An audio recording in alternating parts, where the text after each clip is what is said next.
González para el tercero, González tiró.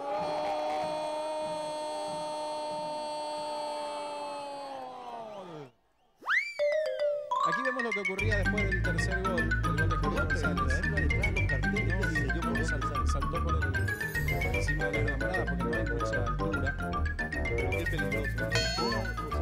Tarda la gente. Fíjate que hasta ahora no apareció nadie, ninguna autoridad, nadie para ir a sacarlo, no a pegarle ni nada. Ahí recién se ve a un policía. Parece una reacción muy tardía. Insistimos en esto, lo vemos en el Bernabéu, lo vemos en cancha del Madrid, lo vemos en cancha del Barcelona, en Wembley, en cualquier estadio del mundo, en torneos de tenis también.